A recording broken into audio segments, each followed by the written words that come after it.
Boston, Crockett's Victory Garden. Welcome to Crockett's Victory Garden. I'm Jim Crockett, and this is a very special occasion for this show because for the first time, it's going to be seen by viewers all across the country on their public broadcasting service stations. Now, my garden is here in Boston, which reminds me to lay to rest any ugly rumors that we're still knee-deep in snow. Actually, this garden is within a mile or two of the ocean. You get all that tempering influence of the water, and our weather is reasonably mild. Now, I'll say it's not as mild as Michigan, or as, let's say, as Virginia, but certainly milder than Maine or Minnesota or Michigan. Actually, it's like most of the country. We already have crops up and growing in our garden. But really, I don't want you to worry about whether my garden is ahead of yours or behind yours, because what I'm going to do is talk about gardening techniques, how to garden successfully with a minimum amount of effort. So I'll give you information that you'll use as long as you garden. Now, last year, in this little piece of ground, which is only 40 feet by 40 feet, we grew something over 100 different varieties of flowers and vegetables. The vegetables themselves would have cost $700 if we'd bought them in a supermarket. But this year, this is not going to be just a vegetable garden. It's going to be the whole backyard. Roses and fruits, flowering vines, bulbs, evergreens, and vegetables. In fact, we're going to garden here until Thanksgiving, and that's a long way away now. Well, gardening is fun, not drudgery. Too many folk plant their seed, and then they forget to continue the process, and results are so disappointing. Well, that doesn't have to happen. If you'll follow along with me, I promise you, whether you're a new gardener or an old-timer, you and I'll have a lot of fun together, and we'll have good results all through the season. Now, today, I'm going to talk about spring lawn care. This is the time for it. We're going to plant some potatoes, and I'm going to answer some questions on gardening. But first, with the indulgence of the viewers on the East Coast who watched this garden grow last year, let me show you around. I'll begin right here with this beautiful greenhouse behind me. That's where we go on rainy days. That's where, for example, we started a bunch of seedlings this spring, but I should say right there that we've started many of seedlings in our cold frame and hotbeds also, so you don't need a greenhouse. Of course, that greenhouse is where we go when we talk about houseplants too. If you look above my shoulder over the greenhouse, you'll see some of that paraphernalia of the GBH studios here in Boston. That's where this program is starting. Now here, at this time of year, I would like to show you some of the bulbs which are coming out here. The first tulips opening up. These are some that we planted last October. And underneath this cloche. Now, a cloche is maybe a new word to you. It's a kind of a fancy word for a little plastic cover to give plants an early springtime. This type of thing you can make very easily, and you can see what we have growing underneath here. Here, for example, some radishes coming up, making fine growth much farther ahead than those which were planted out in the open ground. And over in here we have some onion sets put in. Now, these will be for scallions. We'll harvest them when they're only about 8 or 9 inches tall. Underneath the rest of this, we have lettuce. They're getting a good early start for the year. Now we have still another idea. Last summer, I planted some pansies, and we wintered them over with a mulch of pine needles. And then about a month ago, I covered them over with this piece of plastic so that they would have an early springtime.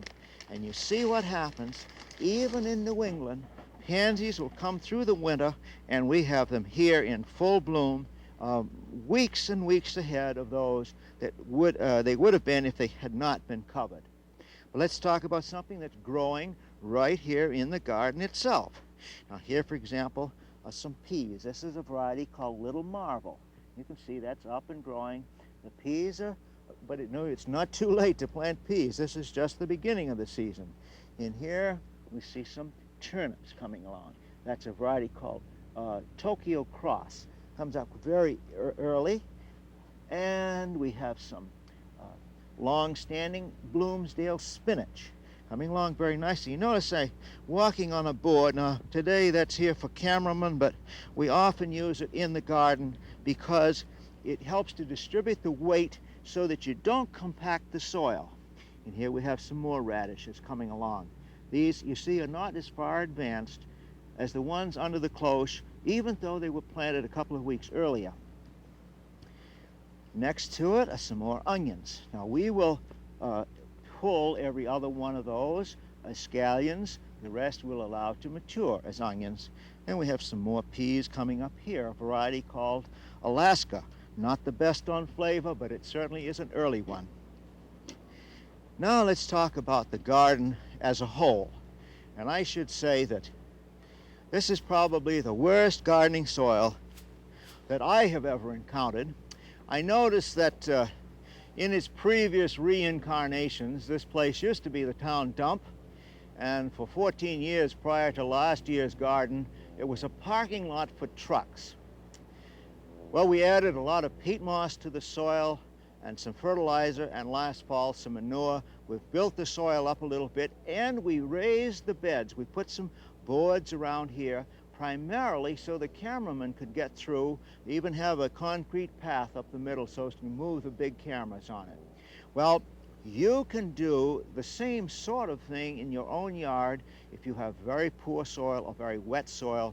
Put some boards around it or some railroad ties, put your dirt in, and it will drain quickly. But remember, that also means that nourishment will be lost from it, but it gives you a good early garden. So a trick of the trade that you'll learn as you go along in here. And you see we planted some winter rye last fall, growing up very nicely. Now that winter rye we'll dig into the ground to enrich the soil.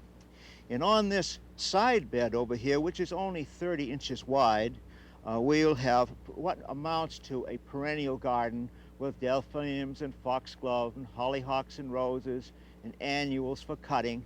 And up on the fence, we're going to have some cucumbers and melons and clematis vines and some of those great scarlet runner beans. Now in here, we had a bed of flowers. This is the English daisy, which we grew underneath the mulch, pine needle mulch last winter.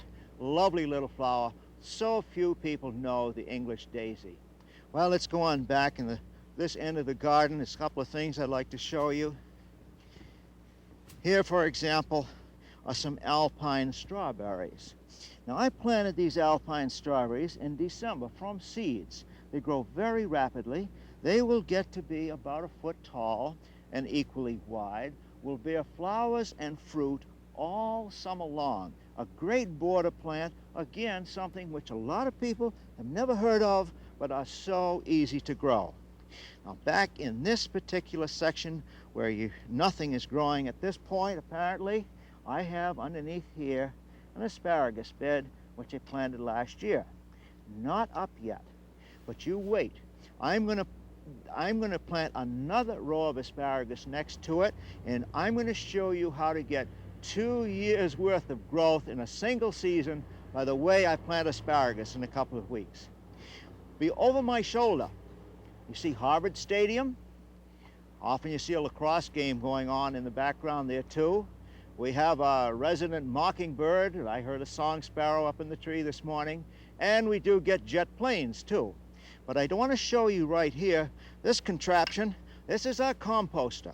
And compost is this marvelous material that you make out of the waste stems and weeds and such from your garden. This is what I call a serious gardener's secret weapon. There's nothing that can fail to respond to compost. Over through here, we're going to grow some corn this year. We have some stems of the old Jerusalem artichoke from last year. And back here, I have a cold frame. You'd like to just take a peek in here to see we have been planning for this show for a long time. I see various kinds of plants. Now over in this corner, you see some cabbages and some cauliflower and broccoli, 2 or 3 different kinds of lettuce seedlings coming along. We have some onion seedlings in here. These are various kinds of petunias coming along, different stages. This is a very inexpensive way to get an early start on spring. Now, in this garden, although you say we're in the northern area, we're going to even grow peanuts and sweet potatoes, things that you don't ordinarily think of growing in this part of the country. But now, let's go over and we'll start talking about lawn care. This is certainly an appropriate subject at this time of year. I want you to look at this little piece of ground that I have. Over underneath these trees, we naturalized some daffodil bulbs last fall, and they're beginning to come up now. But looking at the grass itself, let's see what we have here. Here, for example, is a good clump of fescue, a fine foliaged grass, something that's a very good permanent grass. Next to it is some Kentucky bluegrass, but right beside it is a dandelion, a more dandelion. Here's a chickweed over here. There's all sorts of weeds. Maybe, and then you see these bare spots. Guess there used to be some crabgrass in there last summer. And if that sounds familiar to you, well, let me show you how you can correct this kind of a lawn with a minimum amount of effort. I use what I call the 30% test. If 30% of this ground is covered with a permanent grass, I would not dig it over. That is, providing the grade is what I want and don't want to change the elevations any. I would not dig it because that's the hardest possible way to get a new lawn. What you say, we go ahead and get rid of the weeds, we'll feed the grass, and then we'll see how nicely this lawn will improve as the season goes along. Now, the first thing that we have to do in the eastern part of the country to improve the lawn is to add some lime. Now, in the western part of the country, it would be sulfur because the soil is already too alkaline. Here we go. Just using a spreader such as this, run it across your lawn so that it looks as though there was a light snowfall. Now, as to amounts, roughly 35 to 50 pounds of lime to 1,000 square feet of lawn. Now I like to get the lime on in the fall, but lime is so important to the grass that I would get it on anyway, regardless of the season. Next is fertilizer. Now, fertilizer costs money. You ought to get the kind that gives you the most value for your money, and that is a high nitrogen, slow release fertilizer. Now, you look on the bag and you'll find a series of 3 numbers. The first one always is nitrogen. It's a high number because nitrogen is the element which makes grass green and makes it grow fast. The second one is phosphorus, not as important in a lawn, nor is the third, which is potash. Always look for a high first number for a lawn fertilizer. Get a slow release fertilizer, something which you can apply in the spring and again in the fall, and with a perfect feeding throughout the year.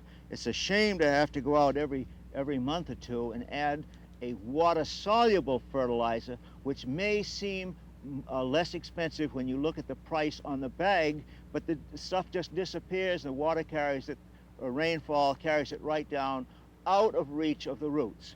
Now, if you don't have 2 spreaders, and as I have lime in my spreader, this is one way that you can apply your fertilizer to the soil, to your lawn. Just throw it out like this. I was telling someone the other day, reminds me of a kid when we feed chickens.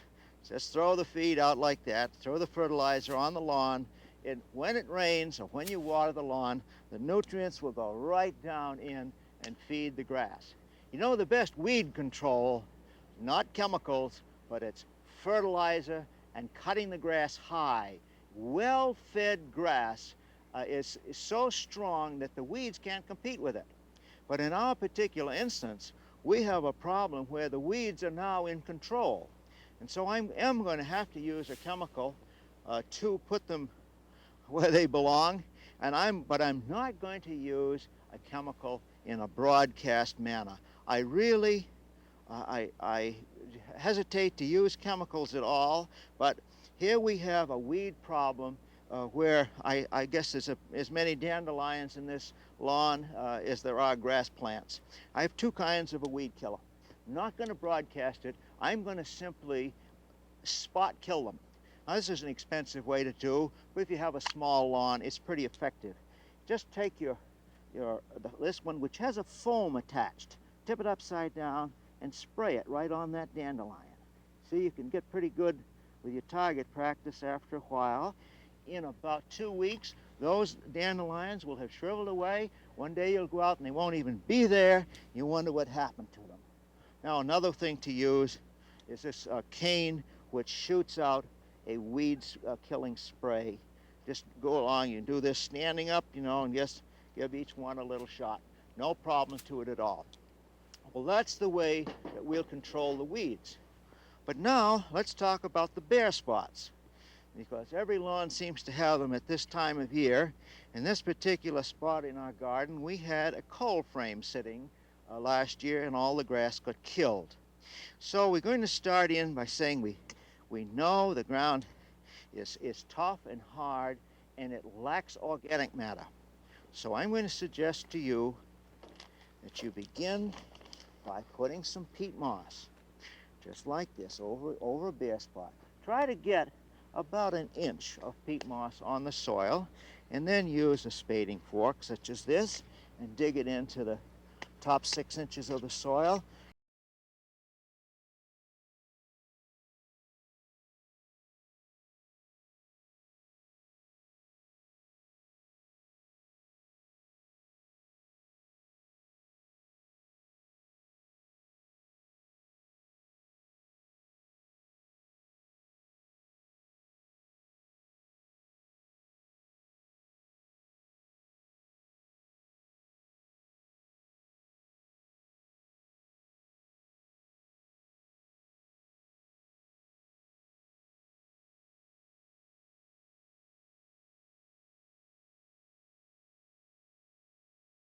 Matter in it.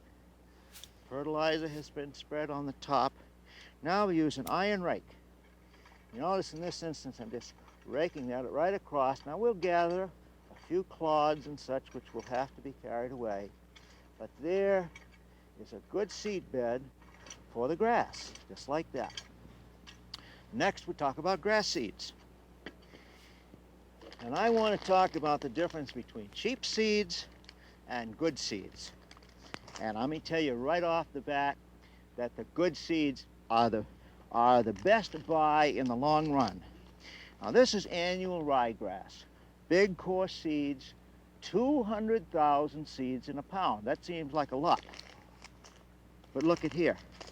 Look at the bluegrass beside it, how much smaller they are. There's 2,200,000 seeds in a pound. Now that's a far superior thing, because think of how many more plants you're going to get. Now what I'm going to plant is a mixture of bluegrass, which likes sunshine, fescue, which does well in sun or shade. And so this would be a good mixture for either location.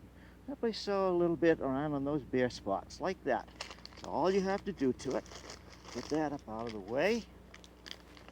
Now you noticed a minute ago I raked in that direction. Now I'm going to rake across that 90 degrees, and most of those grass seeds will have disappeared. Those that lie on the surface won't be bothered at all. They will still sprout. Grass will sprout very easily, even though it's lying on the surface, provided you keep the ground moist. Now try to water it so that the water does not stand on the surface. You've got to keep that. I like to use an oscillating sprayer actually, because that way we get a minimum of problems. Well, we're coming back to lawns again and again, but let's go and talk about some potatoes. Now potatoes are a cold weather crop.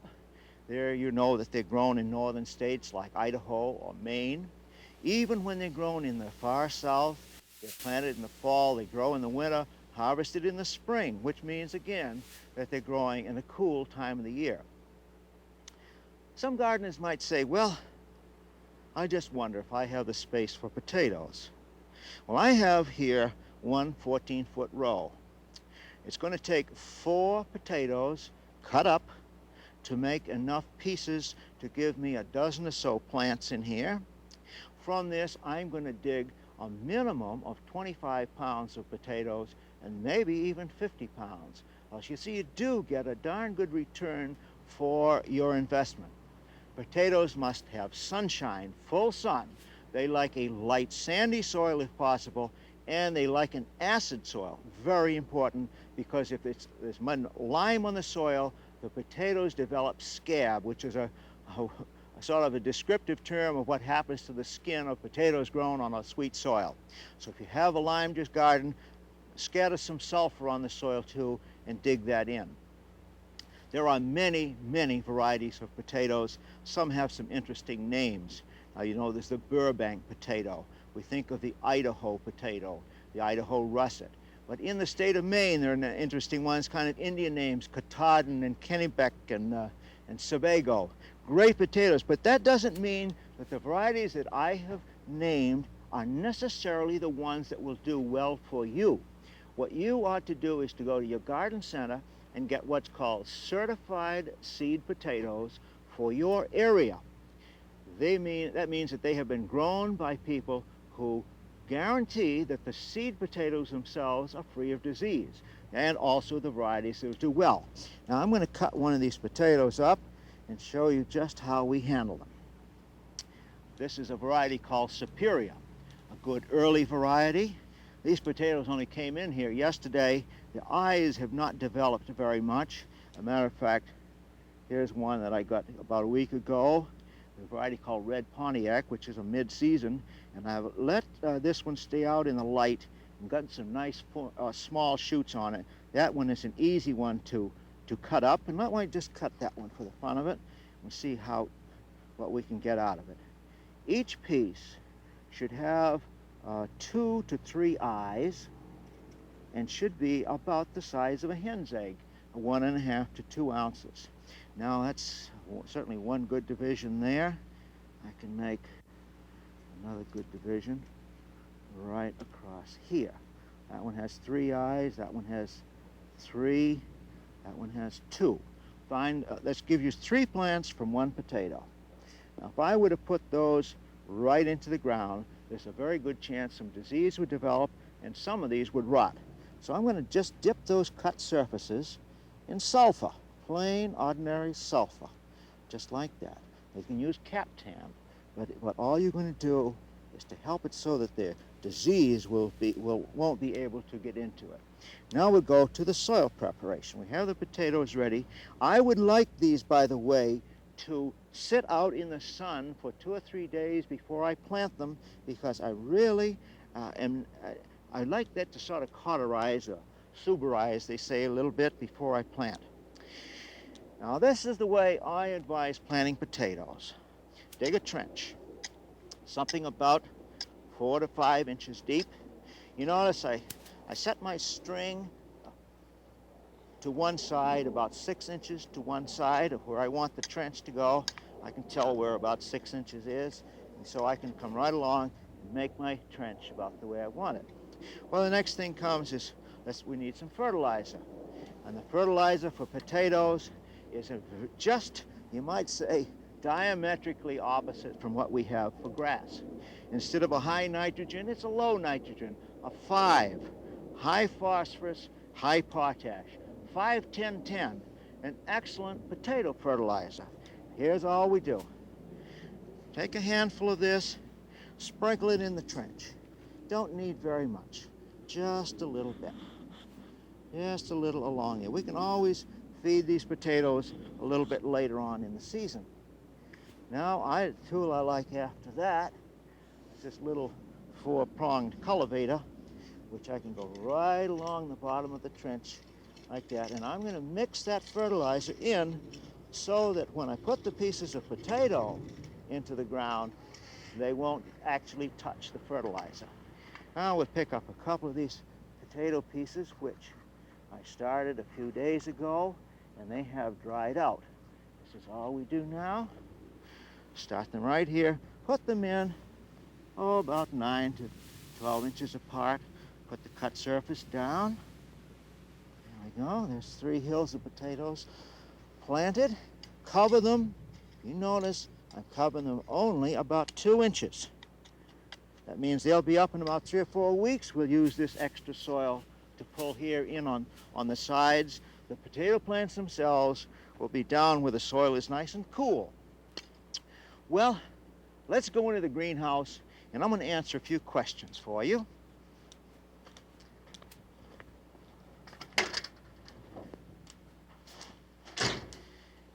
I have a couple of plants up on the bench that I thought you might be interested in. First of all, this is a rather expensive dahlia. I bought just one tuber. If I would have planted that in my garden, I would have had one plant. But by planting it in the house, or as we have here in the greenhouse, I have now 4 stems coming from it. I'll simply take cuttings off this and root them. Now I'll have 5 plants. There'll be new coming from here. I'll get a dozen plants or so from that one before the spring planting season has arrived. Here's a gladiolus. Grew in a flower pot. It's ready to be shifted to a bigger size. We'll get blossoms in here just for the fun of it, something you could do on a sunny windowsill. Well, let's get to a couple of questions. This lady would like to know, can we use compost in the same way as peat moss to improve our sandy soil on the Cape? Well, you know, compost and caviar are somewhat in the same category as far as I'm concerned. I wouldn't put caviar on a hero sandwich, and I wouldn't spread compost just all over my garden. I don't have enough of it. So what I do is save the compost to put underneath the crops. Can I plant strawberries between my asparagus plants? The rows are 2 feet apart. Well, first of all, your asparagus rows should be about 4 feet apart. There's certainly no room for strawberries. Besides, the strawberries would like full sunshine, not the shade of the asparagus plants. Can lime and fertilizer be put on the garden at the same time, or do they neutralize each other?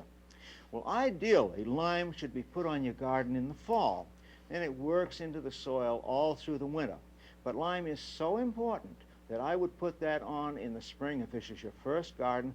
Put your peat moss and your lime on together, dig them in, add your fertilizer just at your time of planting, because if it goes on at the same time and it rains, part of that fertilizer will go right down out of sight. Well, that's all we have time for today, but next week's program, I'm really going to do a job for you on soil preparation, which includes soil testing. We'll talk about the addition of lime to the garden or sulfur. We'll talk about fertilizers and manure. We're going to plant some vegetables. I'm going to plant a clump of rhubarb. I'm going to plant some grapevines. All those things which I hope you won't want to miss right here on Crockett's Victory Garden. I hope you enjoy the program every week.